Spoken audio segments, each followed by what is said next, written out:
بسم الله الرحمن الرحيم.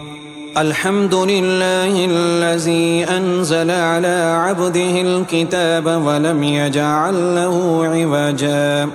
قيما لينذر بأسا شديدا من لدنه ويبشر المؤمنين الذين يعملون الصالحات أن لهم أجرا حسنا ماكثين فيه أبدا وينذر الذين قالوا اتخذ الله ولدا ما لهم به من علم ولا لآبائهم كبرت كلمة تخرج من أفواههم إن يقولون إلا كذبا فلعلك باخع نفسك على آثارهم إن لم يؤمنوا بهذا الحديث أسفا. إنا جعلنا ما على الأرض زينة لها لنبلوهم أيهم أحسن عملا وإنا لجاعلون ما عليها سعيدا جرزا. أم حسبت أن أصحاب الكهف والرقيم كانوا من آياتنا عجبا إذ أوى الفتية إلى الكهف فقالوا ربنا آتنا من لدنك رحمة وهيئ لنا من أمرنا رشدا.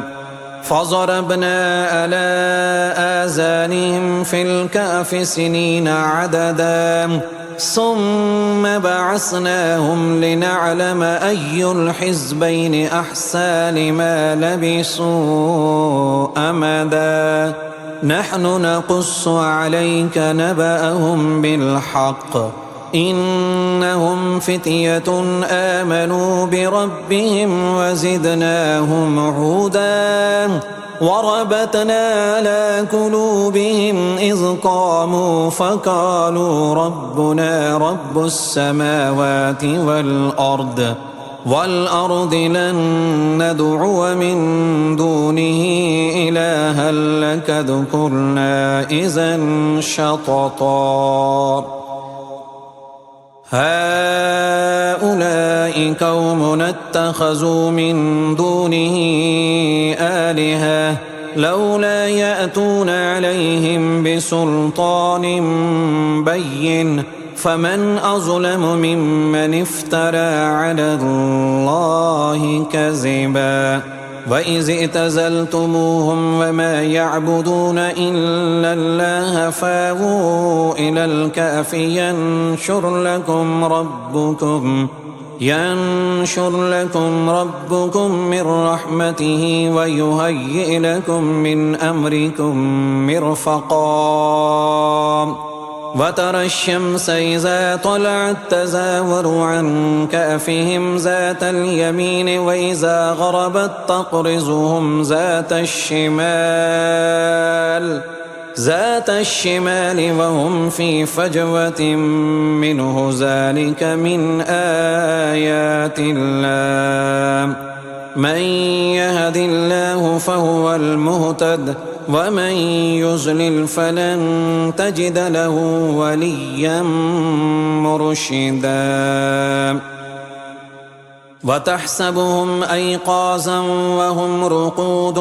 ونقلبهم ذات اليمين وذات الشمال وكلبهم باسط ذراعيه بالوصيد لو اطلعت عليهم لوليت منهم فرارا ولملئت منهم رعبا. وكذلك بعثناهم ليتساءلوا بينهم قال قائل منهم كم لبثتم قالوا لبثنا يوما أو بعد يوم قالوا ربكم أعلم بما لبثتم فابعثوا أحدكم بورقكم هذه إلى المدينة فلينظر أيها أزكى طعاما فليأتكم برزق منه وليتلطف ولا يشعرن بكم أحدا إنهم إن يظهروا عليكم يرجموكم أو يعيدوكم في ملتهم ولن تفلحوا إذا أبدا وكذلك أعصرنا عليهم ليعلموا أن وعد الله حق وأن الساعة لا ريب فيها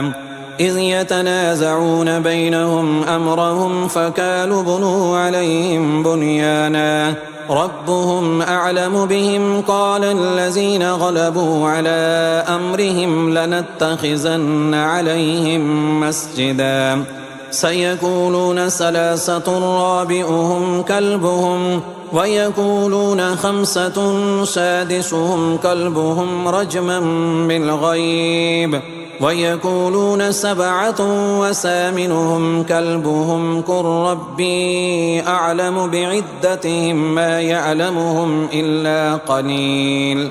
فلا تمار فيهم إلا مراء ظاهرا ولا تستفت فيهم منهم أحدا ولا تقولن لشيء إني فاعل ذلك غدا إلا أن يشاء الله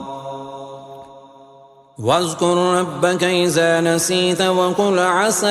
أن يهديني ربي لأقرب من هذا رشدا ولبثوا في كهفهم 300 سنين وازدادوا 9 قل الله أعلم بما لبثوا له غيب السماوات والأرض أبصر به وأسمع ما لهم من دونه من ولي ولا يشرك في حكمه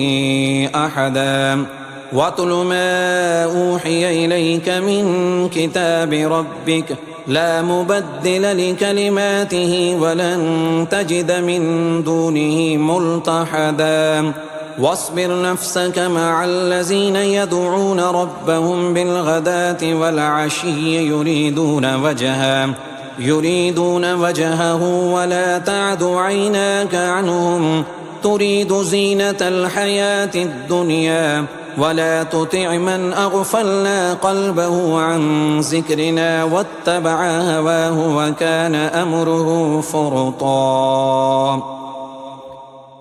وقل الحق من ربكم فمن شاء فليؤمن ومن شاء فليكفر إنا أعتدنا للظالمين نارا أحاط بهم سرادقها وإن يستغيثوا يغاثوا بماء كالمهل يشفي الوجوه بئس الشراب وساءت مرتفقا إن الذين آمنوا وأملوا الصالحات إنا لا نضيع أجر من أحسن عملا أولئك لهم جنات عدن تجري من تحتهم الأنهار يحلون فيها من أساور من ذهب ويلبسون ثيابا حزرا من سندس واستبرق متكئين فيها على الأرائك نعم الثواب وحسنت مرتفقا واضرب لهم مثل الرجلين جعلنا لأحدهما جنتين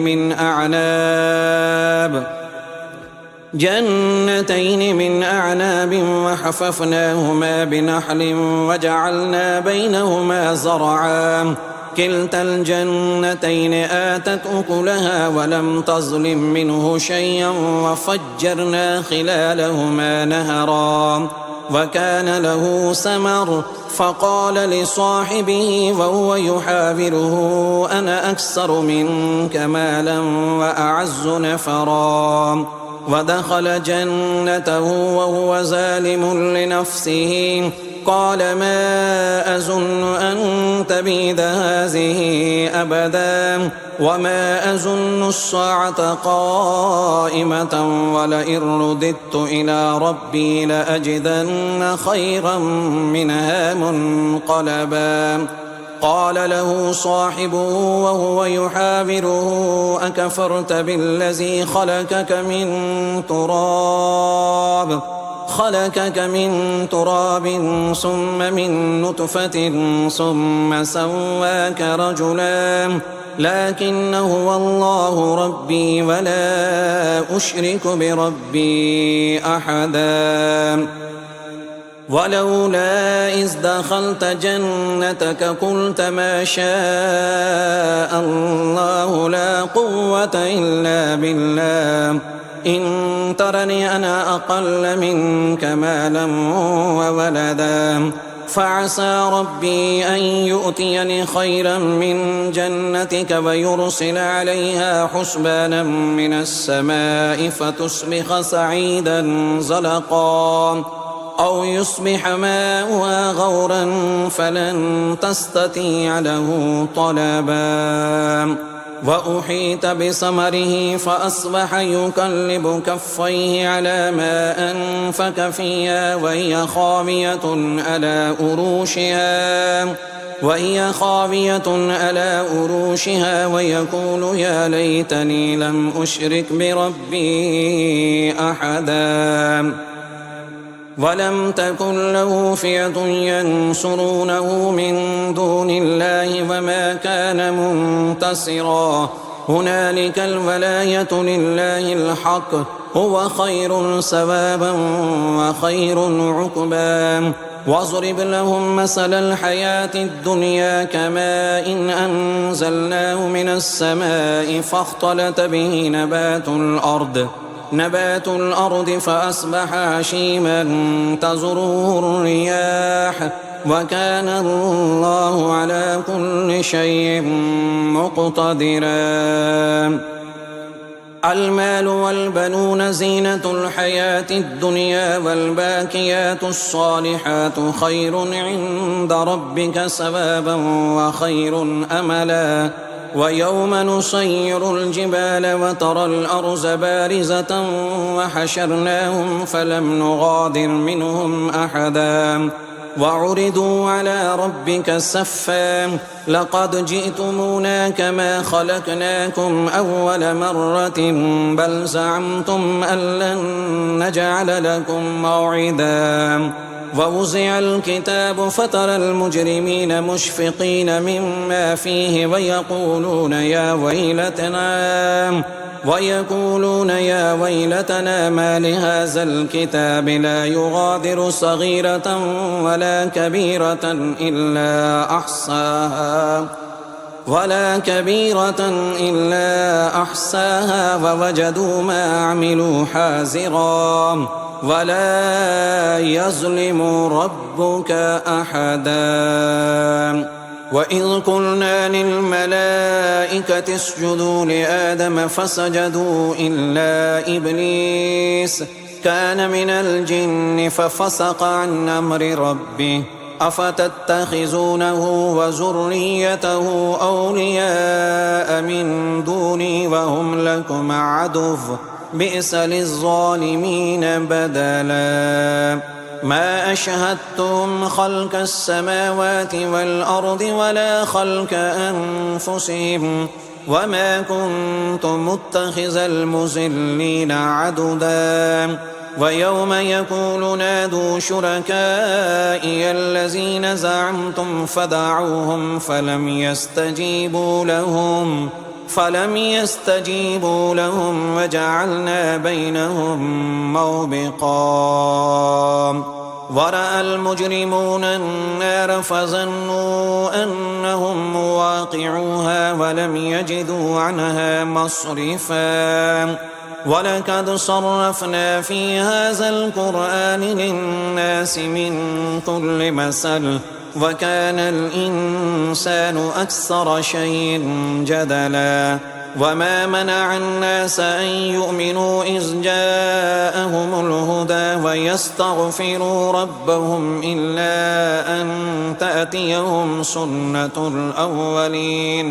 سنة الأولين أو يأتيهم العذاب قبلا وما نرسل المرسلين إلا مبشرين ومنذرين ويجادل الذين كفروا بالباطل ليدحضوا به الحق واتخذوا آياتي وما أنذروا هزوا ومن أظلم ممن ذكر بآيات ربه فأعرض عنها ونسي ما قدمت يداه إنا جعلنا على قلوبهم أكنة أن يفقهوا وفي آذانهم وقرا وإن تدعهم إلى الهدى فلن يهتدوا إذا أبدا وربك الغفور ذو الرحمة لو يؤاخذهم بما كسبوا لعجل لهم العذاب بل لهم موعد لن يجدوا من دونه موئلا وتلك القرى أهلكناهم لما ظلموا وجعلنا لمهلكهم موعدا وإذ قال موسى لفتاه لا أبرح حتى أبلغ مجمع البحرين أو أمضي حقبا فلما بلغا مجمع بينهما نسيا حوتهما فاتخذ سبيله في البحر سربا فلما جاوزا قال لفتاه آتنا غداءنا لقد لقينا من سفرنا هذا نصبا قال أرأيت إذا أوينا إلى الصخرة فإني نسيت الحوت وما أنسانيه إلا الشيطان أن أذكره واتخذ سبيله في البحر عجبا قال ذلك ما كنا نبغي فارتدا على آثارهما قصصا فوجدا عبدا من عبادنا آتيناه رحمة من عندنا وعلمناه من لدنا علما قال له موسى هل أتبعك على أن تعلمني مما علمت رشدا قال إنك لن تستطيع معي صبرا وكيف تصبر على ما لم تحط به خبرا قال ستجدني إن شاء الله صابرا ولا أعصي لك أمرا قال فإن اتبعتني فلا تسألني عن شيء حتى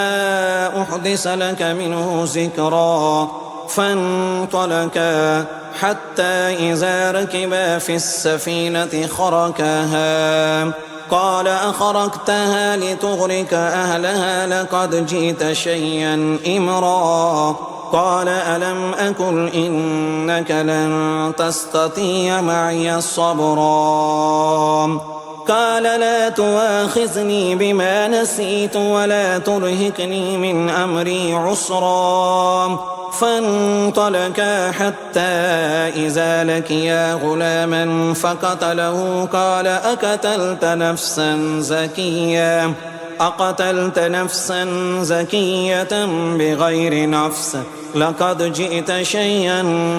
نكرا قال ألم أكن لك إنك لن تستطيع معي صبرا قال إن سألتك عن شيء بعدها فلا تصاحبني قد بلغت من لدني عذرا فانطلقا حتى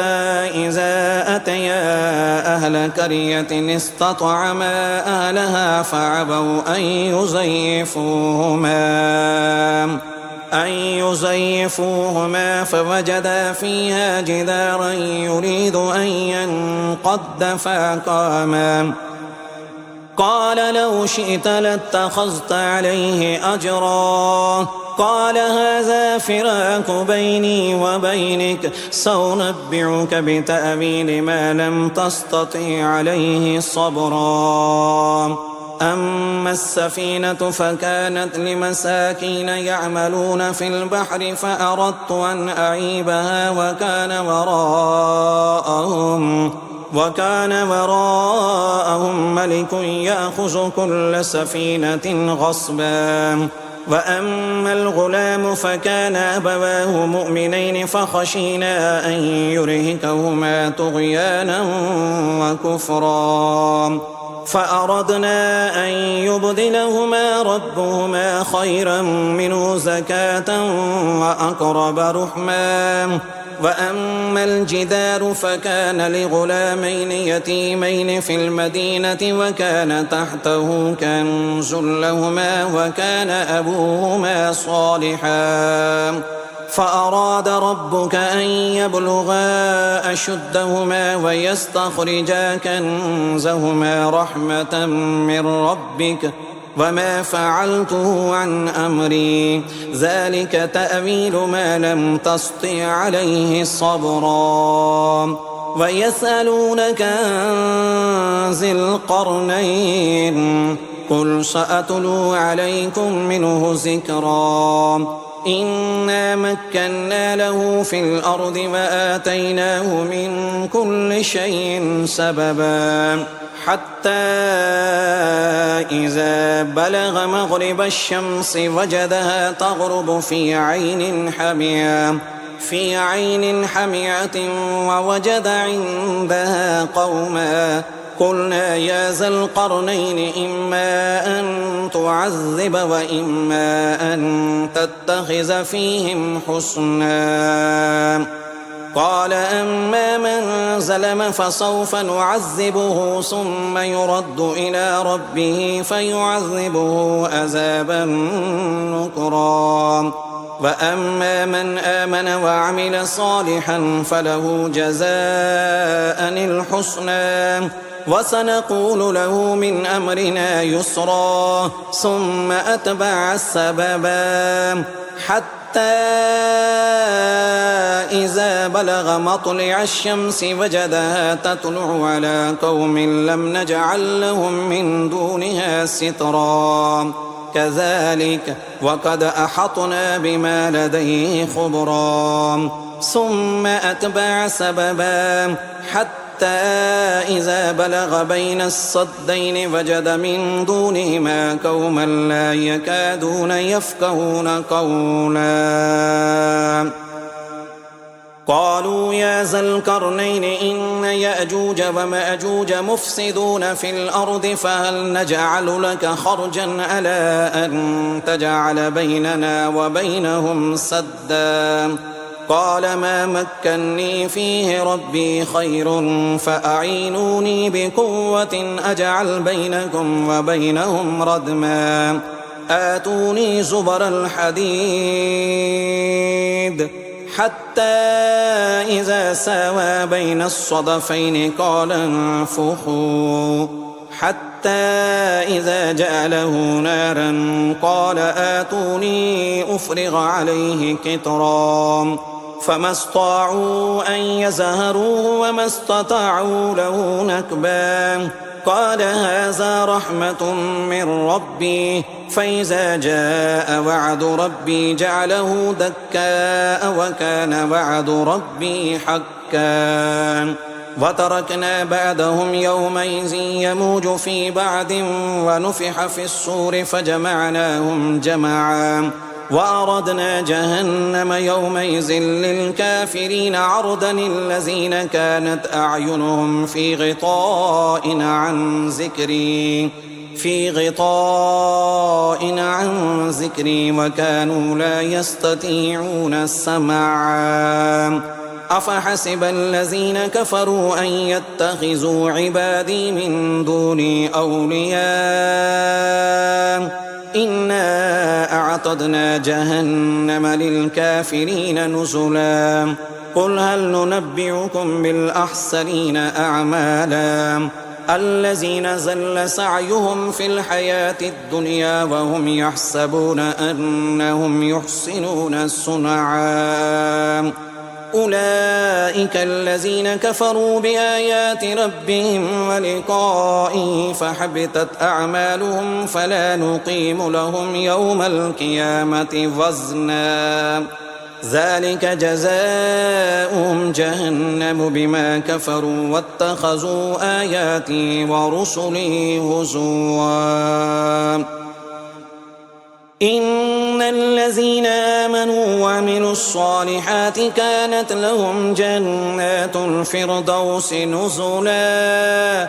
خالدين فيها لا يبغون عنها حولا قل لو كان البحر مدادا لكلمات ربي لنفذ البحر قبل أن تنفد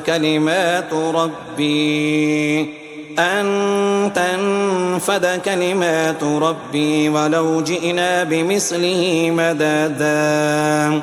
قل إنما أنا بشر مثلكم يوحى إلي أنما إلهكم إله واحد فمن كان يرجو لقاء ربه فليعمل عملا صالحا ولا يشرك بعبادة ربه